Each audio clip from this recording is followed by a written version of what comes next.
Oh, hey guys. Definitely not gonna do another Pat McGrath video without a bulletproof vest. Last year when I did the Mothership 5 palette, talked about how I didn't recommend it, a lot of shots were fired. I mean, a lot. You gotta be smart next time around, and this time I am very prepared. Hey guys, welcome back to my channel today. In today's video, I'm going to be sharing with you guys why I've decided to skip on the new Pat McGrath Labs Mothership 6 Midnight Sun eyeshadow palette. If you're like me and you're a high-end and luxury makeup lover, then I'm sure you've heard of Pat McGrath before, and you are probably used to spending a little bit more money than some on makeup products. However, if you're also like me, then you want to make sure that your money is still spent smartly. So for me, even though I like high-end and luxury makeup, I still don't want to throw my money out down the drain and buy something I'm not going to use. So in this video, I outline why I've decided to pass on it. And the biggest reason is because a lot of these shades, in my opinion, are dupeable. And I will show you at the end of the video the swatches that I have that I feel like are extremely close to the palette itself. So if you guys are familiar with me and my channel, you do know that I did do a video like this last year where I talked about why I also do not recommend the Mothership 5 palette. Now, I've learned a lot from that video, and I've also grown a whole year older, and I've learned a lot about the makeup industry as well. One thing that I did was I purchased that palette, I used it, and then I had such a sinking feeling in my stomach that I should return it because I didn't find myself wanting to pick it up and use it as much as I thought. So I did a video on why that was, and also that I returned it for those reasons. And a lot of people were a little bit disappointed in me, saying that I should probably have just looked at the shades online, like looked at the promo pictures and not actually purchased it. And that's actually a valid point. I do think that, you know, when you return makeup, it is something that cannot be resold again, so it does just go to waste. So that is something that I've learned for this year, and for this video, I am going to be telling you my opinion on still passing on the Pat McGrath palette, but based on her promo picture swatches and comparing my own collection to those swatches to see how many of them I already have in my collection and why I don't think it'll fill the need for me. So let's hope that her promo pictures are accurate because that's all we have right now, and that's what I've based this entire video off of. So hopefully we're good there. Now, if you're familiar with Pat and her formula, she has one formula that is called the Special Formula, which is basically like this gorgeous gel formula that you just literally glide on the lids. It's absolutely stunning. I do find though that there's a little bit of some glitter fallout in some of those shades, but as a whole, that formula is gorgeous. Like, I've never seen anything like it, and it definitely makes her stand out in the makeup industry. Pat also has a matte formula, and she also has a shimmer formula, and her shimmer formula is one that's really nice as well.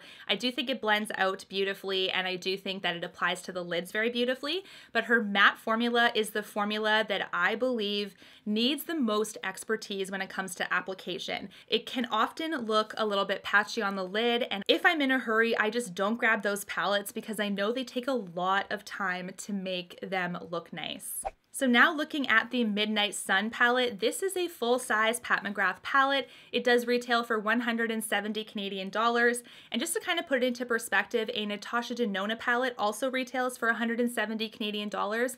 We do get way more shades though. We get about 15 compared to 10. And I do think that Natasha Denona's matte formula is a lot easier to use. So in my opinion, a Natasha Denona palette, as long as it fits your needs and your collection, is probably a better buy for the same dollars. Interestingly enough as well, I believe the palette at Sephora is probably going to be 170 unless Pat has increased her prices, because her other Mothership palettes on Sephora is 170, but on the Pat McGrath site, it says 175, so she has increased her prices either on her website a little bit or on Sephora.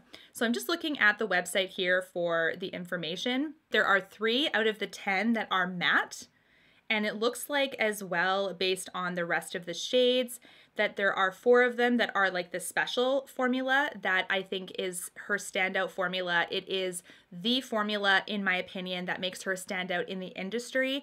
And then we have the shimmer shades, which are the other, I guess 4, 3, 7, so the other 3 are going to be shimmer shades. Now the pro of these palettes is that this is the only place where you can purchase this special formula. You cannot purchase it with these little mini palettes that she has, where she kind of skimps out on the packaging in my opinion, and it's just her mattes and her shimmers, which are very dupeable. So unless you're a Pat McGrath fan and you love collecting her line, to me, this is probably one of her lowest quality products when it comes to packaging, as well as the eyeshadows inside, because you do have to really build them up sometimes. And the matte formula, like I said, is just, it's tough to work with. Then her mid-range is kind of these ones that have the packaging built right into them. And I do think that we still have that same matte formula that's really tough to work with at times, but the majority of these palettes are shimmer shades.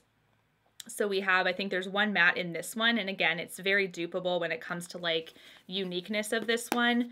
And same with this one here. This is the Bronze Temptation, and this one as well has, I think there's two mattes in that one. Again, so we do have a really beautiful like color story in this one, but when it comes to uniqueness, depending on your current collection, this might not be one that you would find completely unique. So these ones I would consider like her moderate range. She does also have single eyeshadows, but again, you cannot purchase her special formula in the singles either. So if you are wanting to get that special formula, this is the only way to do it, is to purchase one of her 10-pan palettes. She doesn't skimp on packaging with these, so I do like that. That is something that I always consider as well, especially in a price point this high. The packaging has to be there, and she does have some amazing packaging with these 10-pan palettes. However, I do find that she's kind of done the exact same thing as last year when it comes to the shade range that she's offering us.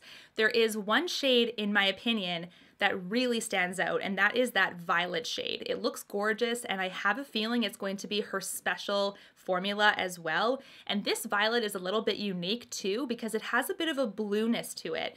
A lot of purples in eyeshadow palettes kind of lean more berry or more deep and plum, whereas this purple has a nice blueness to it. And even though it's super unique, I do have a shade that is pretty dang close. So that is something also to consider when you're looking at the shade range. Is this something that you have a lot of shades of already? In my opinion, I would say yes. Looking at the picture of the palette, we do have 3 mattes, like I said, and these are very easy mattes and definitely dupeable. We have one that's kind of like a light kind of caramel. It's called Taboo. That is one, like I said, I have multiple times over. Same with Vermilion Venom, which is like a reddish kind of brown, and then we have a deeper brown as well. We have Wicked Envy, which is kind of like a moss color, and this is also something that I feel like a lot of people are going to have as well.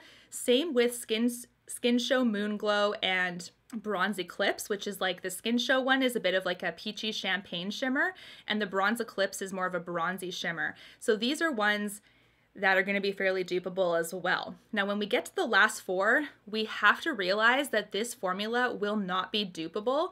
In fact, the closest I've ever seen to this, it's still not the same, but when I look at my Natasha Denona Gold palette, for instance, she has a lot of different finishes in this palette, and there's actually a white on the top right here that gives me the closest Pat McGrath vibes when it comes to how these special shades are on the skin. Like when you're looking at this white shade, for instance, it looks like this.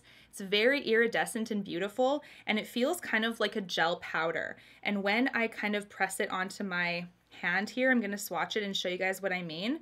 Like, although this is not the Pat McGrath one, it has a nice like shimmer and gleam to it, and it's incredibly easy to build up and just smooth over the lid with a finger, which is exactly what the Pat formula is. So like I said, definitely not the same, but something that has given me Pat McGrath vibes is the Natasha Denona Gold palette because of the number of different textures, and that's one thing that Pat does amazingly well. So taking her special formula aside, which in my opinion is probably the reason why most people are going to buy this, the actual shades themselves are going to be very close to what you already have in your collection, being like Jubilee is a yellow gold, Blood Moon is a copper kind of gold, and then Astral Solstice is like a kind of champagne, like a pure champagne kind of sparkle as well. And the Blitz Violet Orchid shade, which is that purple, is going to be the most distinct, which I already mentioned. So now let's get into the shades that I decided to come up with. So here we have the palette here that I've swatched based on my collection. All of these shades that I've used to dupe this Pat McGrath palette, I do believe come from palettes that people already have.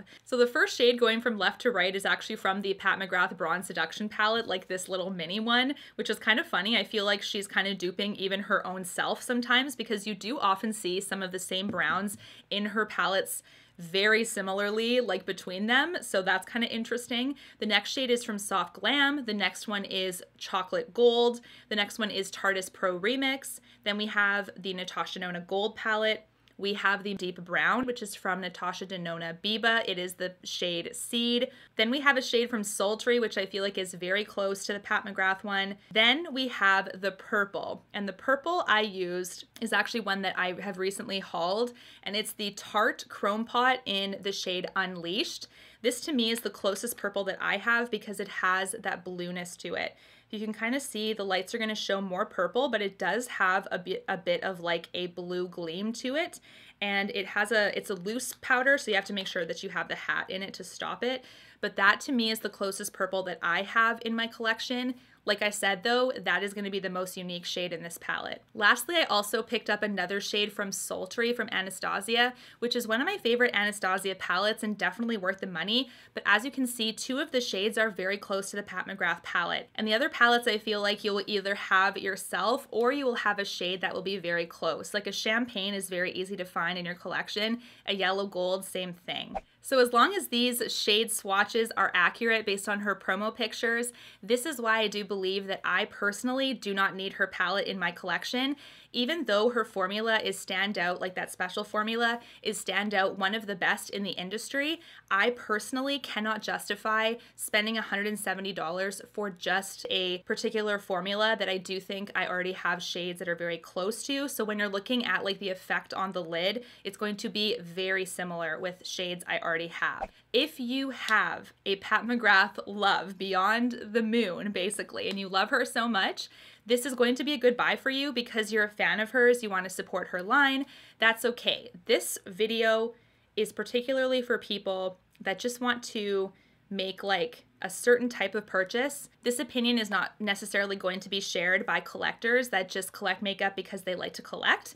That's okay, that's a different type of person. Same with people that are obsessed with Pat McGrath. For me, I think she's amazing and I admire her, but I'm not like super attached to her line, so that's not something that I think about. But if you are a lover, then you're going to love her palette. That just makes sense. So just take my opinion as one opinion of many. This isn't necessarily going to be your opinion, but it's just information I wanted to share with you guys. Let me know down below, is this a palette on your radar? Do you think it's going to fit a need in your collection? I really, really hope that Pat McGrath releases a 10-pan special formula where literally every single shade is her special formula. Now that is something I would definitely purchase because if I could just get like all of that special formula, that to me fills a need in my collection. But until then, unfortunately, it's going to be a pass. Until my next video, guys, take care. Thanks so much for watching. Bye, guys. You and me, everything that we've been through has made us strong. You won't believe we've had our gray, but somewhere there's a light inside of us. It shows the way.